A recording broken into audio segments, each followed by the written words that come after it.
Welcome back to WordPress 101. In this video, I'll show you how to insert photos and images into your posts and pages. To get started, I'll select the All Posts subpanel and then choose an existing post to edit. Now, let's insert a photo to help give this page a little more visual interest. To insert an image, first we'll place the cursor at the location within the post where we want the image to appear. Next, click the Add Media button to open the drag-and-drop multi-file uploader. We're given a few options here. We can upload a new image from our computer, or choose from other files we've already uploaded to the media library. We can also create a photo gallery, which I'll show you in just a minute. Select a featured image for this post, or even paste a URL to use an image from another site elsewhere on the web. For now, I'll just upload a file from my computer. On my desktop, I have a JPEG image that I'd like to add to this article. So I'll simply drag the image file into the Dropbox, and the uploader will automatically upload the image from my computer's hard drive to the web server that hosts this site.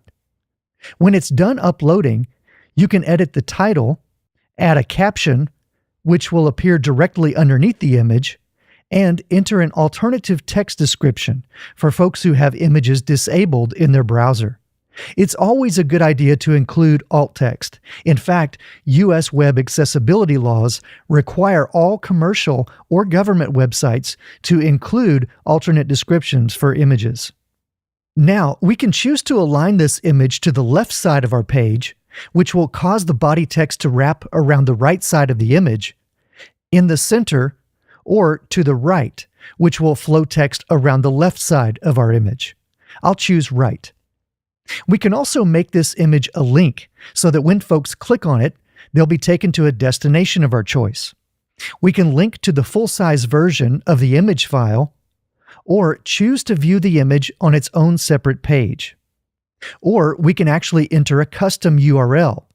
For example, we could have this photo linked to acme.com so that when a visitor clicks on the photo, they'll be taken to that website. But for now, I'll just choose Media File, which will take them to the full-sized version of the image. And last, we can choose which size image we'd like to use in the post. Every time you upload an image, WordPress automatically creates a thumbnail, medium, large, and full-sized version of your image file. For now, I'll select the medium size, and then click Insert into Post. All right, here's our image aligned to the right side of our post, and because we gave this image a caption, you can see that just underneath the image. You can easily edit the caption if you like. To resize an image, just select it, then click and drag any of the handles surrounding the image. WordPress will automatically ensure the image is scaled proportionately. We can also change the alignment directly from the pop-up toolbar that appears just above the image. And you can edit the details for an image by clicking the Edit button on the right-hand side. In this panel, we can edit the caption and alt text, choose a different alignment, change the size, or edit the link for this image. You can also edit the original image or replace it altogether with another image you've uploaded to the media library or a new image you upload now. This makes it easy to update and replace images down the road. The image editor provides basic editing tools that enable you to crop, rotate, or flip an image. And of course, you can undo and redo your changes. You can proportionately scale the original image by simply entering a new dimension in pixels, and WordPress will automatically adjust the other value to maintain the original proportions of the image. After you've made your changes, you can restore the original image at any time, removing any edits you've made. You can also enter a specific aspect ratio if you like, and then hold down the Shift key while dragging your cursor over the image to maintain this ratio. You can reposition the crop area and drag the handles to adjust the selection. And then, when you're happy with your selection, click the crop icon to apply the edit. When you're done, click the Save button and then Update.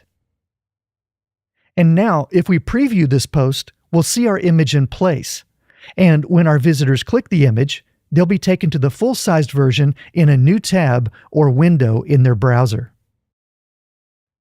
In addition to adding individual images, you can also insert a photo gallery, a collection of several images within a post or page. Now, we could click the Add Media button to open the multi-file uploader like we did earlier, but you can also simply drag images from your desktop and drop them directly on the editor window to begin the uploading process.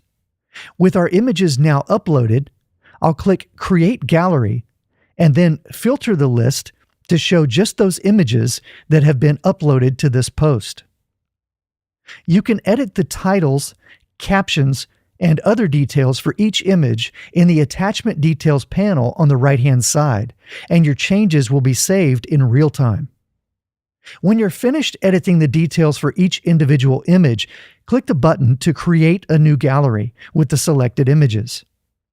You can easily reverse the order of the images, or simply drag and drop them into the order you prefer. If you like, you can also add a descriptive caption to each image. Next, under Gallery Settings, I'll choose to link the individual thumbnails to the full-size version of each image file. You can also choose the number of columns your gallery will use to display the thumbnails, and when you're happy with the settings, click the Insert Gallery button. Now you can see what your gallery will look like in place, and you can edit the gallery settings at any time by clicking the Edit button in the pop-up toolbar. Before publishing, you might preview your post with the photo gallery in place, and then make any changes you like. As you can see, WordPress makes it really easy to add images to your posts and pages, making your content even more compelling.